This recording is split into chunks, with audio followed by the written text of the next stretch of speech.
What's up, guys? Welcome to yet another episode of the Building a Buzz podcast. This week, we have a very special guest. It's my girlfriend, Tia.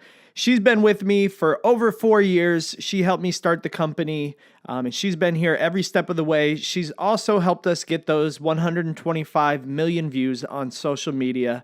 So I'm excited to have her on the podcast so we can pick her brain a little bit and get some of her perspective on how we've grown the company and built our buzz. Without further ado, I'm your host, Justin Buzzi.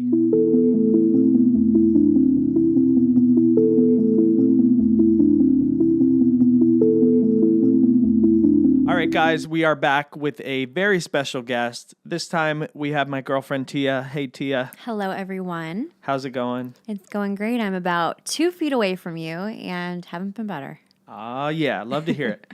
I know we've talked about having you on the podcast multiple times and all of the different topics that we could talk about. But we'll talk about some of the origins of the business, where it's at now, where we're looking to go. And of course, you're one of the owners of a location, so we'll go over some of that as well. But yeah, give the people just a quick intro of who you are and what you're doing now. Yeah, so as Justin just said, I am Tia. I'm 27 years old. I'm 26 years old. Whatever. I'm 20. You're almost there. Do you guys ever get to the age where you're like, how Past old am I 25. again? Yeah, past 25, you're like, how old am I? And you start doing quick math. But 26 years old. I am from South Florida. I moved up here to Orlando 4 years ago now to get my bachelor's in event management, which I did and graduated. So go Knights. I currently am a franchisee of Get Up and Go Kayaking for our Winter Park location. And I also am the marketing manager over at the Melting Pot of Orlando, which is a really delicious restaurant here in the city. Oh, yeah. I think we probably go to eat there at least once a month. So shout out Melting Pot. So yeah, let's start off with kind of the origin of Get Up and Go. There's a couple fun things that have happened along the way that are the reasons really that, we started the company. And I think those are fun little stories. So let's start off with one of the, first dates that we went on that you surprised me with. I had no idea what we were doing, and you can take it from here and tell the people what you took me out to do. Yeah, so I was living down south, going to school, living with my parents. Justin was living up here in Orlando. So in any moment I could, and whenever we'd have free time to spend together, I would try to look for something out of the ordinary to do, or just something to get us out of the house and just experience each other in a more fun way. So I heard about this bioluminescence phenomenon and was like, you know what? I haven't kayaked in years. I didn't know if Justin did either at the time. But I've heard that it's very good couples therapy. So either you work really well together or we throw each other off the kayak and never see each other again. So it was like two birds with one stone, basically. I'm like, this is team building and this is a fun date. So, and I didn't know what to expect. I've seen like videos of bioluminescent bay in Puerto Rico where it's super pretty and glowy. So just booked it on a whim. I was like, you know what? I'm going to surprise this guy. Maybe this will win him over. So we ended up driving out to the Merritt Island Wildlife Refuge, went on a tour with one of our now competitors, which is so freaking weird. But I would say the date went really well. What would you say, Justin? Yeah, and yeah, definitely. It went super well. We both were in awe of the bioluminescence, and now that we've seen it a lot more often, looking back, the bio wasn't even that bright that night, but we both thought it was the coolest thing ever. And so, yeah, it was awesome, but I had no idea what we were doing even on the way out there. And it was super dark. I was like, where are we going? What are we doing? What the heck is going on? You couldn't see anything out there. It was so dark. But the bio was bright enough, for us to see it, and we had a great time. So, yeah, this is kind of way even before the seed of Get Up and Go Kayaking was planted. What's really funny to point out, sorry to interrupt you, but what's really funny is I remember booking this, and I don't remember the exact number, but I want to say it was about $100 or something like that to book it. And I remember Justin ended up finding out how much it was. I probably mentioned it, don't know. But I think you might have asked, like, how much was this? This was so cool. Yeah. And I remember telling you it was $100 and we were the only ones booked because it was actually, what a freaking coincidence though, the last day to go for the season. Yeah. Like there was no more bio tours after this It was date. like September or it might have been even it October. was like October for sure. Of 2015. And I remember telling Justin how much it was, and he was like, so if this guy brings out X amount of people every night, and there were other tours out there where they had a lot of people. And I remember you saying, like, that's X amount of dollars. And that date night. Yeah, I was like, this is fun. This guy's like having fun. You were like, money. so he just made $100 in an hour and a half. I remember. Of kayaking. Yeah. You were like, damn. And that was a year before we even went out on our next date to the Springs, or attempted date at the Springs, where Get Up and Go's idea was born. So telling this just makes me, I don't know, it just really goes to show that things do end up coming full circle. Yeah, definitely. And, at the time, we never knew where we would be at 5 years later. But it was such a cool date, and definitely recommend it for anyone that hasn't been bioluminescent kayaking. You should 100% try it out, especially in our clear kayaks now. Had to put that in there. But so it was a really cool date. I had never done that before. And like I said, this was before we even had the idea for starting a kayaking company. But after that, Tia ended up moving up to Orlando probably, about a year later. And we started doing more adventurous things, exploring around Florida and beyond. And one day we had decided that we were going to try to go to Blue Springs. And if you guys listen to some of the previous episodes, you'll know that that's where kind of the idea of Get Up and Go kayaking started. So Tia kind of planned that one out too. So we often joke all the time that, the company would never be a thing if Tia never planned these 2 dates for us.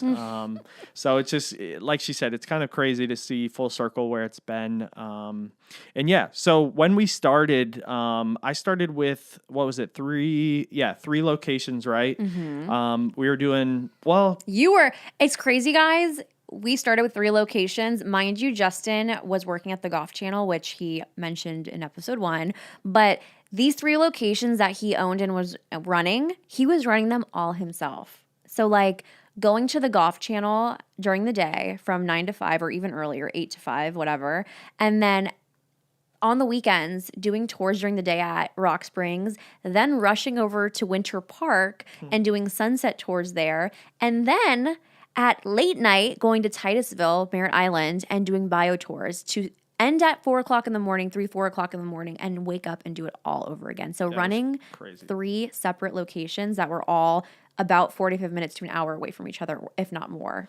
Yeah, it was crazy. And part of the craziness was going viral. Mm-hmm. And so what were you doing at the time that the company started going viral, and, the amount of business that we were doing, obviously went straight up after that. What were you doing at the time? Yeah. So like Justin said, I moved up here to Orlando. Some will say I moved up here for him, but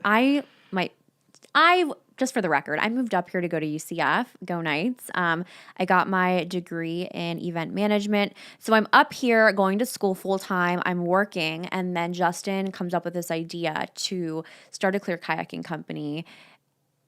In 1 week, he's like, I got my LLC. I'm ready to go. I ordered some kayaks. We're going.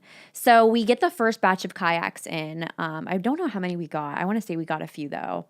Right, Justin? Yeah, I think on the first one I had 4 to 6. Yeah, so we were super excited when they came in. We put them together in his 2-bedroom apartment up on the third floor. We had to carry these 11 and a half foot long kayaks up to the 3rd floor. We tried the elevator, but it did not fit. It just wouldn't work. So we had to carry them up the stairs, which was just really funny. Yeah, so he gets the kayaks and we put them together. We bring them out to the Springs. We take just a few photos. And these things truly do market themselves most of the time. And especially in the beginning, they marketed themselves because people didn't really know about these kayaks or haven't seen them before. So we go out, we take photos, we make videos with our friend Ike. And I knew that a lot of these viral sites, people submit these videos. So I would be in class listening to my teacher lecture halfway and then have my laptop open, not taking notes, but going to like a viral thread, BuzzFeed, Yahoo, like any. I would just scroll through my timeline because I remember at this time I would just scroll through and all my timeline would be viral videos or memes, and I would just click on the page that posted those memes or viral videos, and I would just DM them a video that like our friend Ike shot of the clear kayaks for the first couple of times we took them out. And I would go on their websites. And if you, a lot of the time when you DM these viral media sites, on Facebook at least, they like reply with It's like automated. an auto message.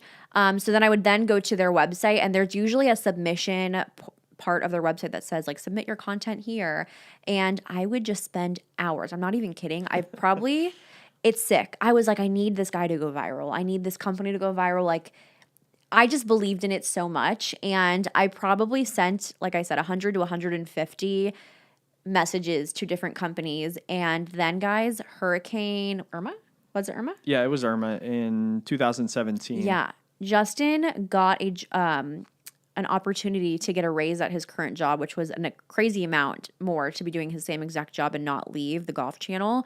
And he turned it down to keep guiding his kayak tours full time as a one-man show.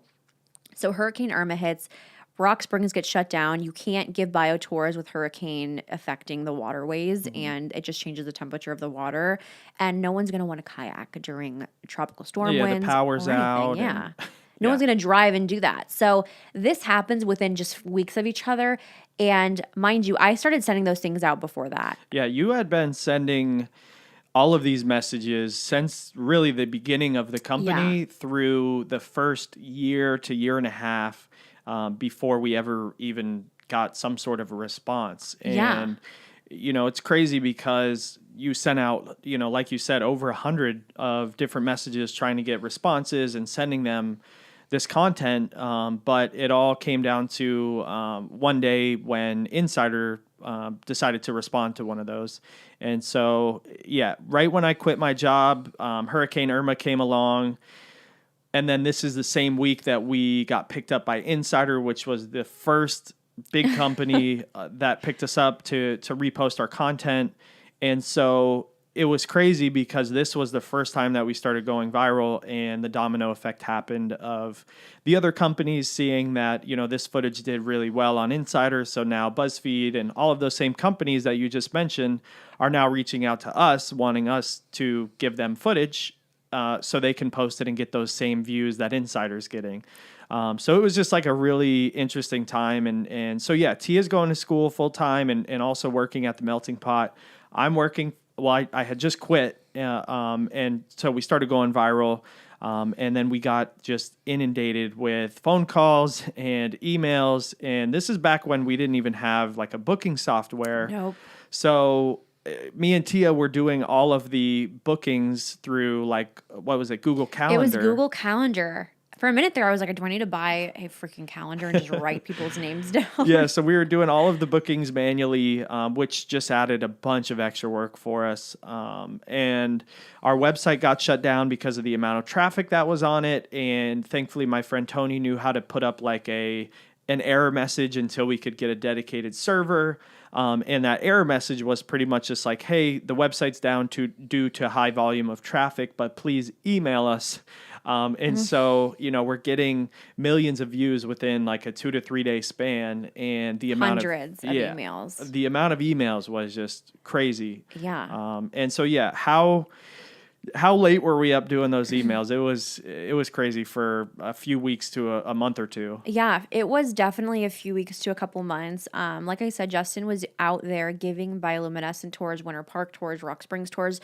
So I was going to school and working, but in between or even during, like I would be at school responding to emails. I'd be up until 2:00 in the morning responding because Justin would be out on the water still or getting home from being out on the water. So it was constantly nonstop. And my mindset was if you miss those emails, those are missed opportunities of people booking. So I didn't want to let them build up and pile up and just not only respond when I was free. I made time even when there wasn't, like just responding because if those people wanted to go out that week or that next week, I wanted to reach everyone as soon as possible. I think it's also important to mention that even though Insider was the one who ultimately posted us, I truly think that those other companies, if they would have opened and looked at the content I sent them, that they would have posted it too. I think they just didn't either see it Give it the or time. because a lot of those companies I reached out to initially, those were the same ones wanting that content Yeah. again, and I've So already we just submitted it. we pretty much just resent the same stuff that you had submitted, saying, "Hey, we sent you this a year ago. Yep. You could have been the first ones to post I it, know. but it ended up being really cool because now we had some power because these companies were reaching out to us instead of the other way around. And that also allowed us to have direct connections to these companies that we still use, Yep. now we still reach out to some of those same people that reach out to us from BuzzFeed and all of those different. No automated messages anymore, guys. Yeah, thankfully it's been nice. So yeah, so all of that happened. It was crazy for that month or two right after we started going super super viral, and ever since then it's just been growing. For me, after that, I kind of realized that most of my business, and the easier part of the business for me was the location that I could have my trailer there. So for me, that was Rock Springs, and the bio location was doing really well. So I knew I had to keep doing those, but I had enough, business just doing those two locations. And so it was tough for me to keep the Winter Park location going, because I was storing my trailer at Rock Springs, so I would have to drive all the way out there to get my trailer and then drive it to Winter Park, give the tour, and then drive the trailer back out to Rock Springs, which is like, an hour away pretty much from our apartment at this time, and drop the trailer back off and then drive all the way back home. So it didn't really make sense for me to keep doing the Winter Park location. So that's where the opportunity for Tia came in, and I'm sure we'll probably have more opportunities for this, but I asked if she would want to consider running that location because I was using all of my energy and bandwidth in Rock Springs and the bioluminescent location. So over that, next year, I would say is when we kind of like figured out the best way to do that. And then Tia, you can kind of touch on, I guess, how you started there, Yeah. and kind of, what the different offerings were and where it's kind of gotten to now too. Yeah. So when Get Up and Go kayaking first started, I was so engulfed in completing school and working to make some money while I was living in Orlando that being a part of the franchise, I didn't think I financially could do it because you have to spend money to get equipment, and it's thousands of dollars to get that equipment, and it's very small overhead and you can pay it back really fast. But as a freshly graduated college student, what college student has, extra Yeah. thousands of dollars Yep. And waiting Yeah. for them? And sure, I knew that I could always ask my parents, but I didn't want to. So I remember so clearly, Justin and I were sitting at a sushi restaurant, and he was like, "Oh, Winter Park would be so good to have, blah blah blah." And I was like, "You know what? I'm now graduated. I think it's a good time." So thanks to my father and mother, I told Justin, "Listen, I think that I already know how to run stuff because I've seen you do it. I've been really hands-on with the marketing, social media marketing with Get Up and Go kayaking. I know how bookings work. I know how the customer, relations work. everything. I was doing it with Justin. I just didn't have a location I was running of my own. And it was cool because at this point, Justin also had employees that were doing tours for him. I had no desire to do tours myself because I'm just not physically capable. I don't think if I needed to I could do it, but I just physically wouldn't want to do that every day. Yeah. It's a long day. I mean, Yeah. there's days where some of the locations will do 4 to 6 tours in a day, and that's 4 to 6 tours of 2-hour long tours, and so that ends up being a full 8 to 12 hours of just being on the water kayaking. Yeah. So it is a lot of work. Yeah, and I knew that I could get guides like he did, and I saw the interview process. I saw how he runs it, how he manages them, and I just knew I might not be that great at kayaking, but I feel like I could be a really great businesswoman, and I know I can run this because I've helped him along the way, and it was almost, I would say, like my piece of the pie of this thing that we created. And I was excited to have something of my own, of this giant, soon to be empire of kayaking locations. So super exciting opportunity. Justin was like, listen, that would be amazing. At this point, people were also calling to do Winter Park tours because Rock Springs were getting so booked up, and so were the bio tours. Yeah. And we had footage from Winter Park. We Really had promoted cool it before. We weren't really utilizing it when all of the viral stuff was happening because I was just so busy at those other two locations.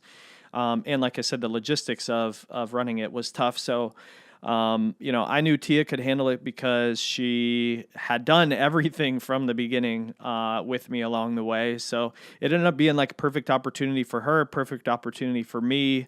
And I knew that she would be able to grow that location a whole lot more than I could.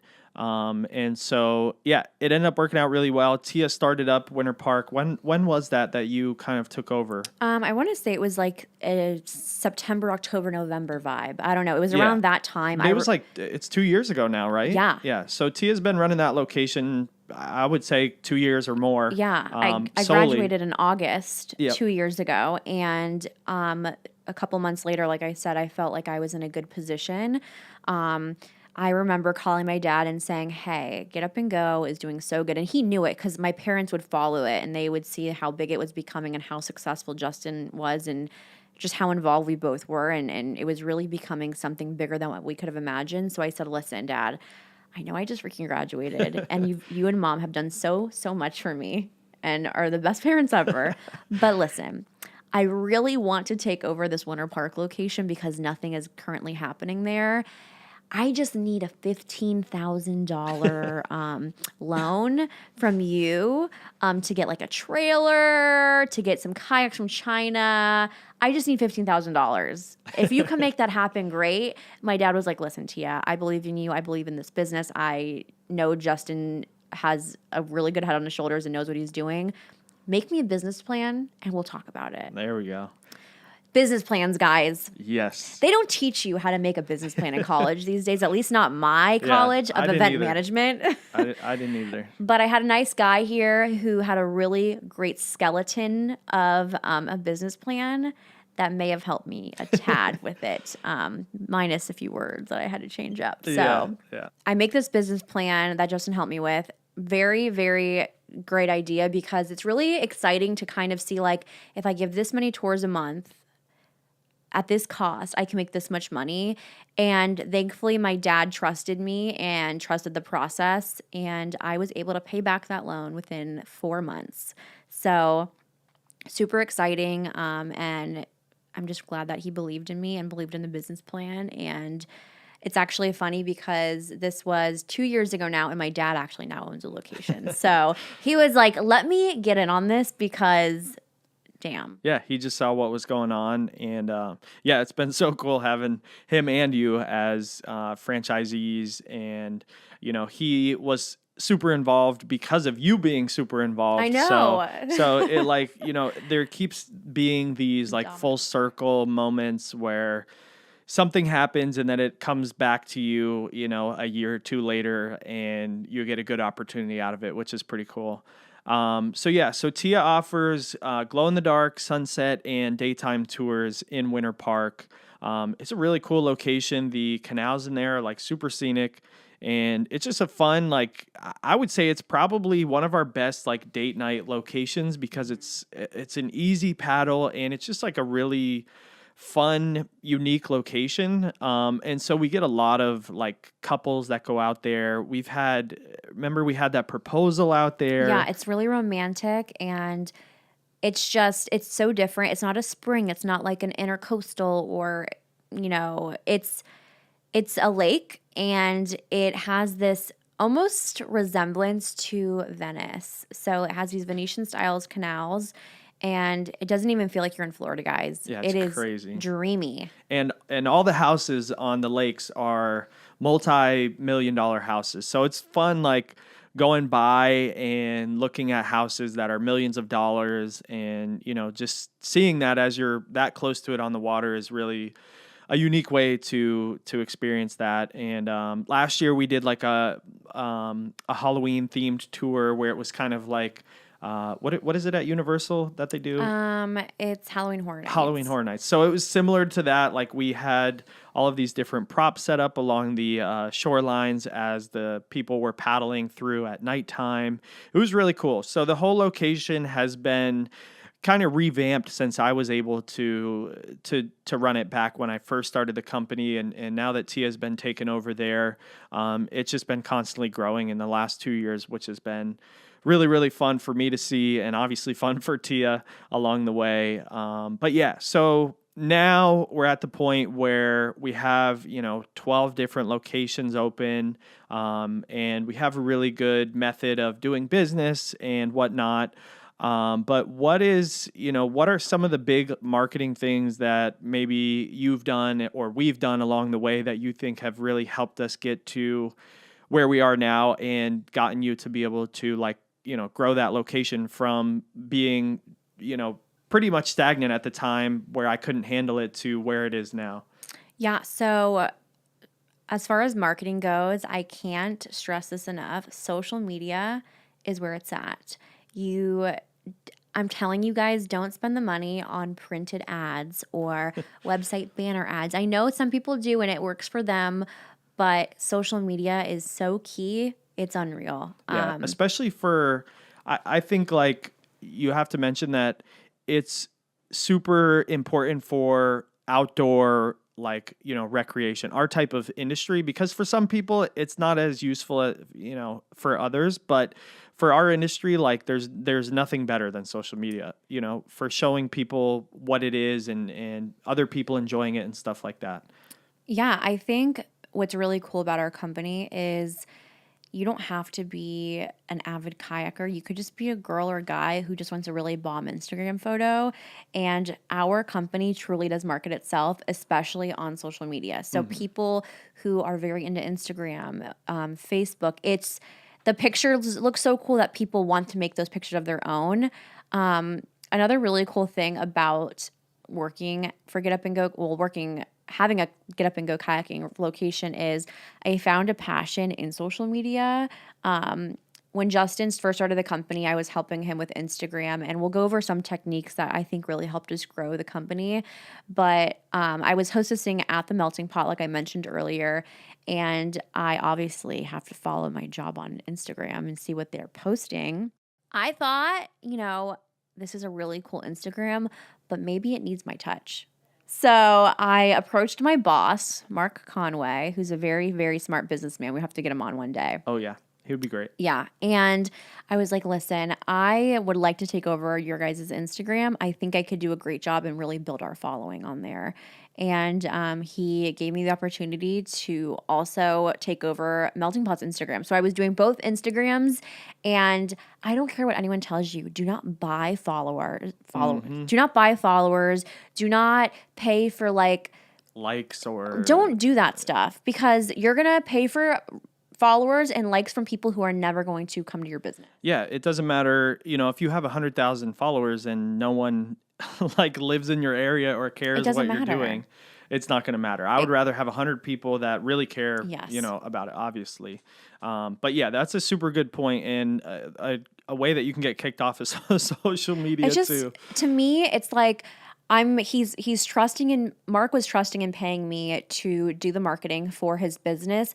Let's say, and I would never do this, if I bought followers or paid for anything not genuine followers or anything like that, or interactions, he is going to see that he's paying me for marketing, but it's not increasing his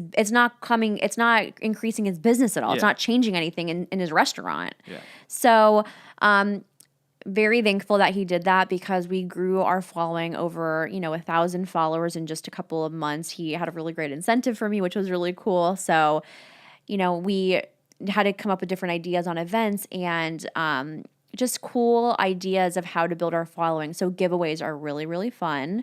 It's a really cool way to engage. And the people who are going to enter those giveaways are going to be locals. And people who are actually going to win the prize and be able to redeem the prize. Yeah. So, and the cool thing with that is too, the more that, you interact, or let's just say your customer interacts with your business, the more that they're actually going to see your business every time that you end up posting. So with giveaways, it's cool because those people are going to obviously interact with you, and even if they don't win the giveaway, your page is going to show up more on their page. Yeah.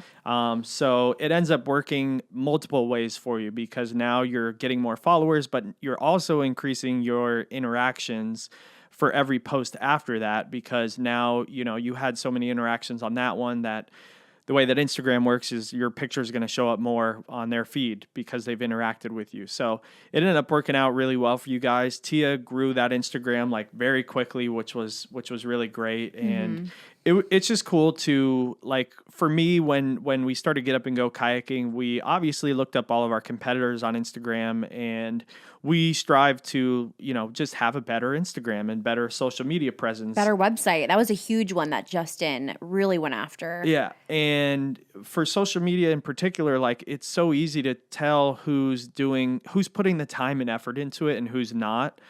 So it's cool, like, seeing some of Tia's competitors, in the restaurant industry that aren't putting the time and effort into it, and you can see the difference and how it helps. It's pretty clear when you just go and look at the interactions and the amount of likes and follows and stuff. It's really cool. So a piece of advice I would even give is, if you're another business owner and maybe you don't want to put the time in for social media, don't pay for these ads and these weird, like, third-party sites to advertise for you in their magazine and stuff like that. Spend X amount of money, and you have marketing budgets for, different companies, for someone to run your social media. And guys, I'm telling you, that is where you're going to build your business. It's word of mouth, social media, reviews, especially. I have so many little tricks and tips for social media that maybe I can share with you guys right now. Yeah, go ahead. We can go through them quickly. What are some good Instagram hacks? Okay, Instagram hacks. So the first one I'm going to go over is, okay, so we're in Orlando, for example. I'm going to go to the Orlando hashtag. I'm going to go to Disney World hashtags. I'm going to go to the Disney World location, Universal location, different things that I think my audience would be doing in Orlando, or where they would be at in Orlando. And I'm going to go through their Instagram hashtags, and I'm going to like all the photos in that hashtag. Yeah, in the recent section. Recent section, So yes. you know that they're in the area recently. Currently. And the reason you're going to do that is because, say Joe Schmo is at Universal Studios right now, and I see he posted a photo 23 minutes ago. Get Up and Go kayaking or melting pot or whatever it is, just liked your photo. He is now in the mood for fondue, or he's in the mood to take a really bomb Instagram photo on a kayak. And he might follow you too. So I think that's a really smart hack, is to go through competitors, not like direct competitors, but like other restaurants or other nearby locations that your potential guest could be visiting, and just interact with them. Comment on their photos. Say, this looks really cool, or yum, that looks delicious, or come join us for dessert, or if you're looking for something fun to do in the area, join us afterwards, or would love if you paddled with us. Interact with them, like their post, max out your likes every single day, multiple times a day if you need to. Pay someone to just do it for you. Interact with people. It's going to pay off. And that's how I truly think Get Up and Go grew their following organically, is by interacting with people and engaging with them.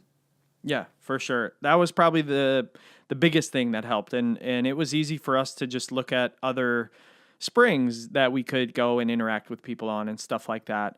And I went a little bit more into like Instagram hacks on a previous episode. I think I did a whole episode just on that. So go check that one out. You guys can learn a little bit more about how to grow your following on Instagram. But what else do you do that, maybe some of the other companies aren't doing, that you've noticed along the way, whether it be, reviews, whether it be, I don't know, anything that you can think of that has helped? I think reviews are really, really important. So putting a focus on that, incentivizing your employees, and also letting your guests know to leave a review on these different platforms: Facebook, Google My Business, Yelp. those are all going to help. Those are all marketing. It's essentially all marketing. If someone, I know the first thing I do when I'm traveling anywhere or looking for a new experience or a place to eat, I go on TripAdvisor and I see what they're ranked and I look at the reviews. I'm a weirdo like that. I love reading bad reviews and good reviews. So Yeah.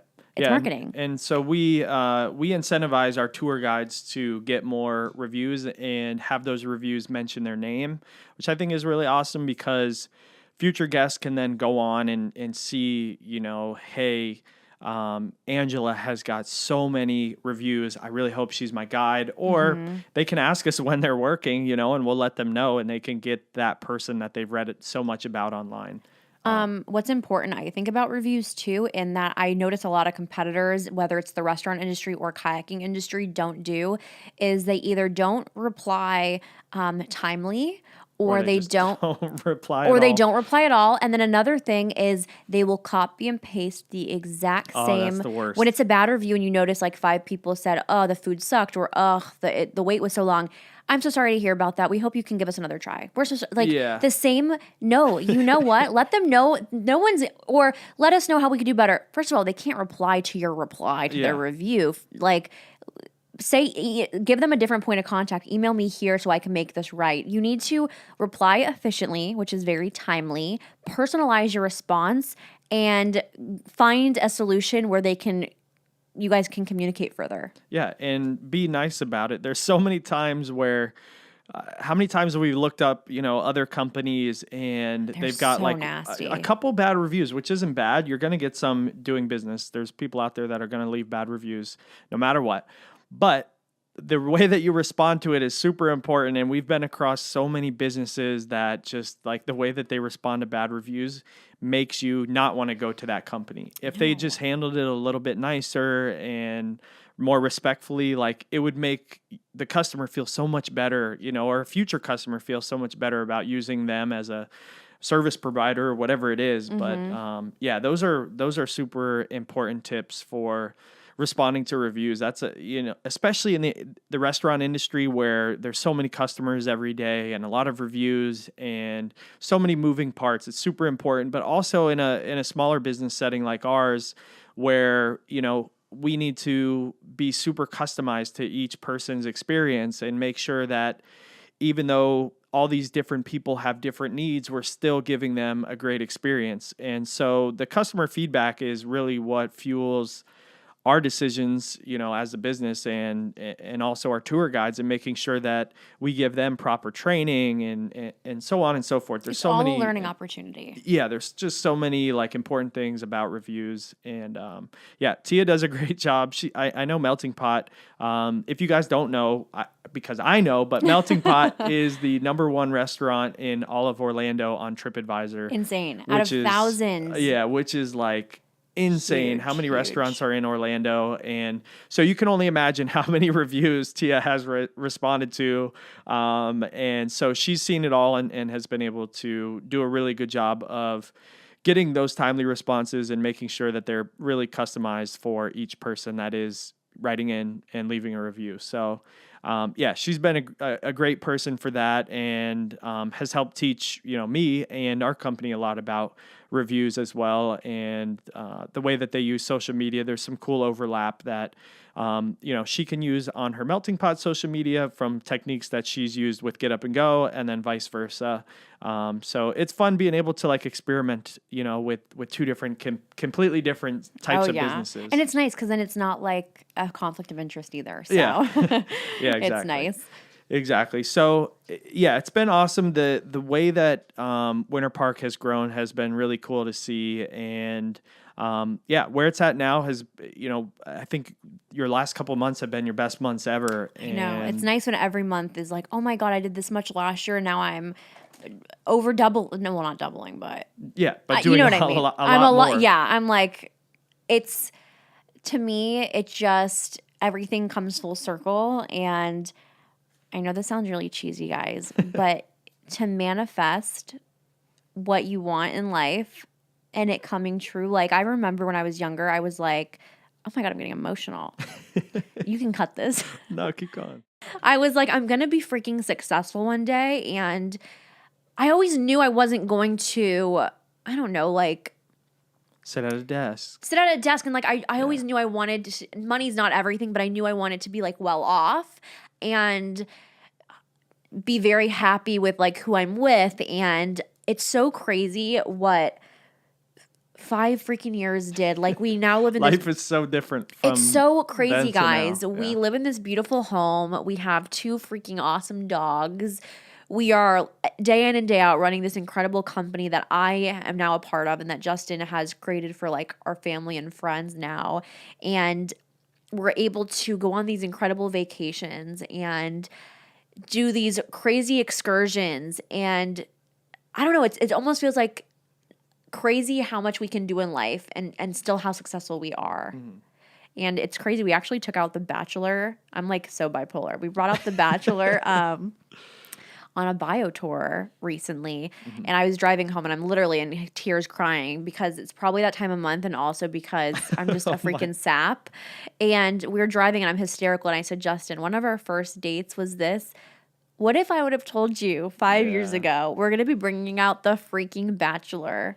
That is our level of success. Yeah, I would have not believed that then, but yeah, and we'll do a whole episode on like influencer stuff because I think we could go pretty deep into that. That's a whole other episode. But yeah, that was another full circle moment. You know, that was where the first ever time that we had gone kayaking together, that was the location that we went, and now we're giving a private tour to Matt James and Tyler Cameron, and it was just like we both couldn't believe that this is what our lives have panned out to be. I know. And it was crazy. It's just, I don't, like like what Justin said, it's just, who would have freaking thought, guys?